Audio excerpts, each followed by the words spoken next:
penentuan jenis kelamin anak. Bagaimana seorang itu bisa mendapatkan anak laki-laki ataupun seorang bisa mendapatkan anak perempuan. Mmm, Sebagaimana kita semua sudah tahu bagaimana proses itu bisa terjadi, yaitu karena adanya pertemuan sperma dengan sel telur, sperma milik laki-laki dan sel telur milik perempuan. Nah, kemudian yang harus kita pahami adalah untuk si sperma dengan sel telur ini bisa bertemu, itu ada satu rumus yang harus dimiliki oleh laki-laki atau perempuan. Namanya adalah haroroh. Haroroh itu sumber panas alamiah tubuh, atau kita bisa katakan sebagai energi bawaan yang dimiliki oleh tubuh masing-masing, baik laki-laki ataupun perempuan. Di dalam melakukan proses jima, itu laki-laki dan perempuan akan mengeluarkan yang namanya haroroh tadi. Ya, ini yang kita sangkut pautkan dengan masalah impoten gitu ya, atau permasalahan dalam hubungan seksual lainnya, dikarenakan haroroh ini yang kuat ya, sehingga sepasang suami istri bisa melakukan jima. Disitulah terpancarnya sperma untuk bisa bertemu dengan sel telur. Kalau misalnya haroroh ini tidak dimiliki, maksudnya kurang gitu ya, karena semua orang memiliki haroroh bawaan dari tubuhnya, tapi ada yang harorohnya itu istilahnya hanya 80%, 90%, ada yang masya Allah bagus harorohnya, ada yang lemah dayanya gitu. Nah, kalau dia memiliki haroroh yang kuat, maka ini akan membantu. Makanya kita dalam Islam itu ada sunnah-sunnah di dalam melakukan jima yang harus diperhatikan, seperti dengan melalui tahap proses bercumbu terlebih dahulu, ngobrol terlebih dahulu, kemudian juga melihat waktunya kapan, seperti dianjurkan untuk melakukan jima pada saat malam hari, di mana malam hari itu semua kegiatan sudah selesai kita lakukan, tidak ada aktivitas lain lagi, tidak ada beban pikiran lagi, dan proses pencernaan makanan sudah mulai selesai.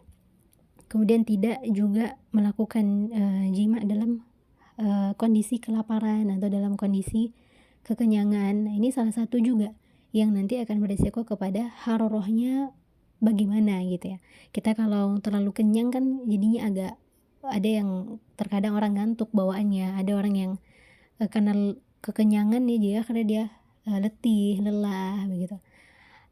Kemudian ketika habis makan kita juga tidak bisa perut untuk diimpit-impit ya kan, atau posisinya terbaring atau bagaimana, itu akan beresiko nantinya. Nah, itu tentang haroroh yang pertama. Kemudian penentuan kemudian selanjutnya adalah laki-laki dan perempuan itu akan mengeluarkan cairan yang namanya mani. Ya, sebenarnya laki-laki dan perempuan ini kan berasal dari homolog yang sama gitu ya. Di laki-laki mengeluarkan mani, maka di perempuan juga mengeluarkan mani. Mungkin Anda pernah bahas di beberapa pertemuan lainnya.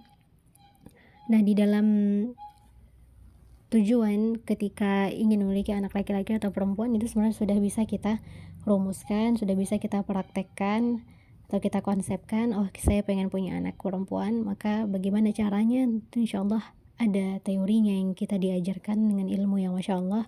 Kemudian pengen punya anak laki-laki juga bagaimana, namun di akhirnya itu adalah ya ketentuan dari Allah gitu kan, soal takdirnya bagaimana, tawakal kita setelah kita berikhtiar tadi.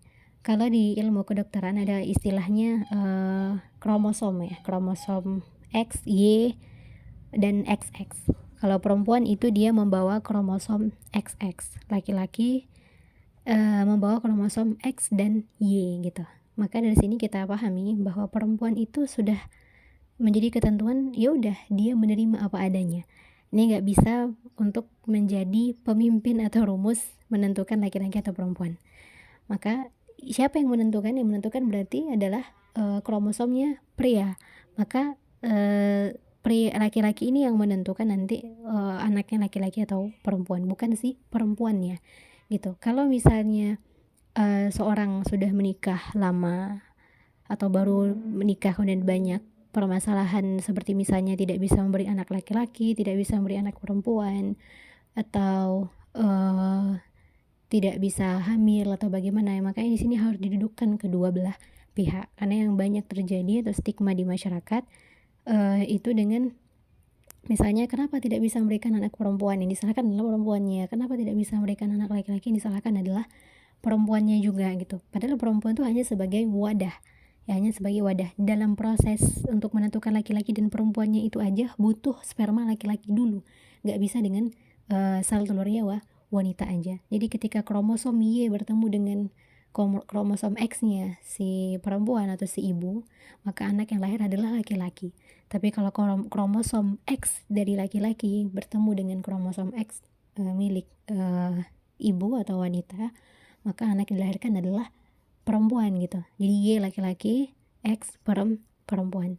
Nah, dari dua ini ada ciri-ciri juga yang harus kita pelajari. Biasanya kalau kromosom X itu spermanya lebih lambat.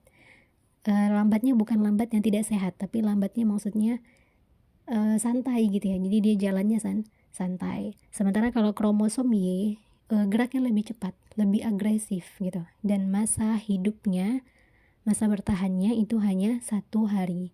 Sementara sperma dari kromosom X itu bisa tahan sampai 3 hari. Sehingga kegagalan dalam jenis kelamin anak laki-laki itu lebih tinggi daripada yang perempuan. Makanya ketika sudah bertekad untuk memiliki anak laki-laki, usahakan masa ovulasinya wanita tuh sudah sangat bagus gitu ya. Hitung ovulasinya bagaimana gitu. Usahakan ketika melakukan jima, ovum wanita tuh sudah keluar, sudah berada di pintu, sehingga ketika sperma memancar, maka si kromosom Y tadi ini laju sampai di titik tuba falopi, di area tempat terjadi pembuahan. Dia langsung ketemu dengan yang namanya ovum dan terjadi pembuahan. Tapi kalau misalnya Y ini datang ke ke daerah ovum, ternyata ovumnya belum ada, maka dia nggak bisa bertahan lama-lama gitu kan. Kalau sempat ovumnya wanita itu lama untuk keluar, mungkin di hari berikutnya, maka si Y tadi ini akan mati, mati. Sementara yang X dia masih bisa bertahan sampai 3 hari. Jadi kalau ovumnya tidak ada di hari pertama, hari kedua, hari ketiga baru muncul, masih bisa memungkinkan untuk terjadi pembuahan. Namun di bidang kedokteran itu ada kemudahan lah gitu ya. Cara-cara nih untuk mengantisipasi, biasanya diberikan semacam pil untuk lebih sebagai yang dapat mempertahankan si kromosom Y tadi ya, untuk mempertahankan kromosom Y tadi. Atau cara alamiah kalau tidak ingin misalnya harus minum-minum obat-obat pil dan lain-lain, maka usahakan yang orgasme terlebih dahulu itu adalah perempuan. Karena kalau perempuan terjadi orgasme terlebih dahulu, maka akan keluar air mani dan pH-nya itu basah. pH-nya akan lebih basah, sehingga sperma Y ini, karena sperma Y ini dia suka dengan yang basah-basah, maka sperma Y ini akan lebih tahan ya, lebih tahan lama, hidupnya tuh lebih lama. Dia lebih suka dengan basah ya, dia lebih suka terhadap basah. Atau kalau misalnya tidak ingin cara yang diberikan oleh dokter ya, dengan cara minum pil yang dimasukkan agar nanti pH-nya itu jadi basah. Kalau yang dijelaskan dalam Tibbun Nabawi, penjelasan para ulama juga terkait hal itu, seperti yang disebutkan oleh Abu Bakar Ibnu Arabi dan Al-Hafiz Ibnu Hajar tentang jenis kelamin anak. Itu kalau misalnya sperma laki-laki itu lebih banyak dan yang orgasme terlebih dahulu laki-laki, maka anak yang dilahirkan nantinya insyaallah biiznillah adalah anak laki-laki, serta anak itu nanti akan mirip ke paman bapaknya ini gitu. Kalau misalnya yang ejakulasi laki-laki terlebih dahulu, laki-laki yang ejakulasi, namun lebih banyak kan maninya wanita, maka anaknya nanti laki-laki mirip paman ibunya gitu, jadi lebih mirip ke pihak ibunya. Maka konsepnya siapa yang lebih dulu ejakulasi, maka anaknya jenis kelaminnya ngikut. Misalnya yang ejakulasi terlebih dahulu adalah laki-laki, maka anaknya nanti akan laki-laki. Kalau yang ejakulasi terlebih dahulu adalah perempuan, maka nanti anaknya perempuan. Konsep yang kedua, itu tadi konsep yang pertama, siapa yang terlebih dahulu. Konsep yang kedua, siapa yang lebih banyak. Jadi kalau misalnya air maninya lebih banyak laki-laki, maka anaknya akan mirip bapaknya dan paman bapaknya gitu, keluarga bapaknya. Tapi kalau yang lebih banyak mani yang wanita, maka nanti anaknya akan mirip ke ibunya atau ke paman ibunya gitu ya, keluarga ibunya. Dan tambahan juga yang perlu kita ingat ya, seperti yang dikatakan ma'rajuli ghaliyun abyad, yaitu spermanya laki-laki itu putih dan kental. Jadi kalau dia warnanya kuning atau bahkan sampai kemerah-merahan, ini masuk kategori sperma yang tidak sehat ya. Encer ini juga tidak sehat, jadi harus kental.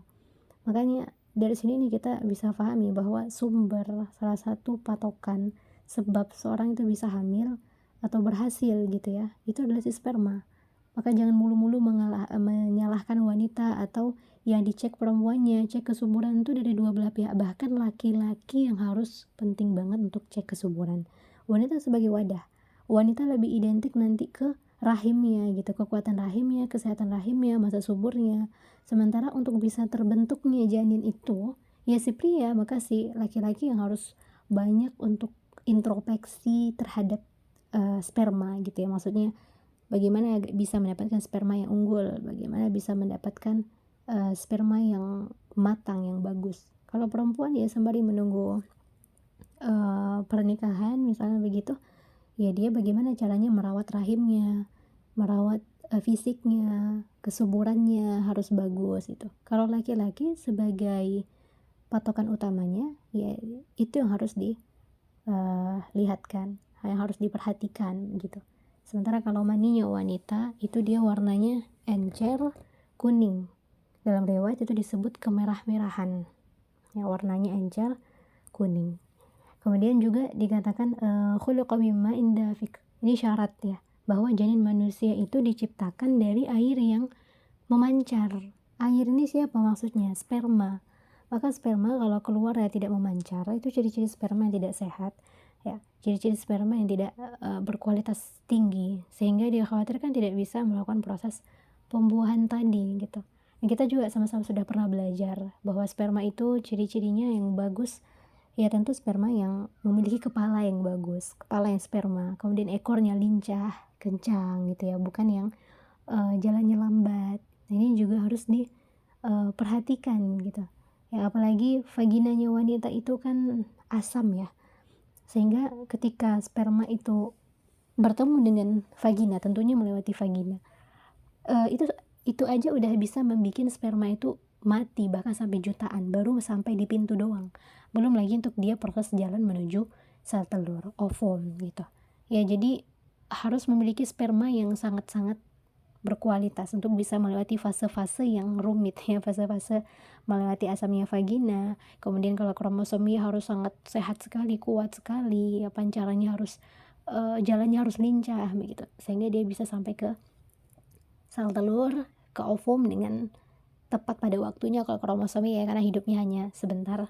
Kalaupun kromosom X ya sama aja, tetap harus memiliki kualitas, karena ada yang mati di pintu vagina karena asam vagina, ada yang mati di pertengahan, ada yang mati di daerah sekitar tuba falopi tadi, maksudnya di area vagina wanita mengarah ke dalam begitu. Kemudian juga sedikit tambahan untuk rumusnya bisa mendapatkan anak laki-laki itu biasanya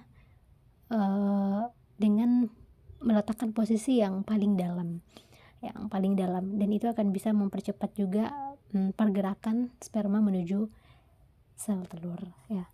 Makanya kita dalam Islam ini sangat masya Allah sekali untuk mengikuti sunnah-sunnah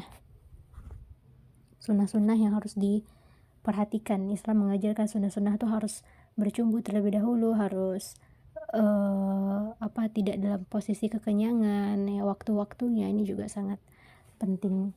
Kemudian di dalam riwayat itu juga dikatakan bahwa dari maninya perempuan itu akan bisa dari maninya perempuan anak itu akan mendapatkan daging dan darah. Jadi si janin bisa tercipta itu kan dari mani laki-laki dan mani perempuan gitu ya. Nah, dari mani perempuan itu untuk menjadi daging dan darahnya. Sementara dari spermanya laki-laki, dari manis atau telurnya wanita untuk bisa menjadi daging dan darah, sementara dari spermanya laki-laki itu akan menjadi cikal bakal tulang dan saraf. Maka ini fitrahnya perempuan menjadi laki-laki menjadi tulang punggung, saraf, kekuatan gitu ya. Wallahu a'lam.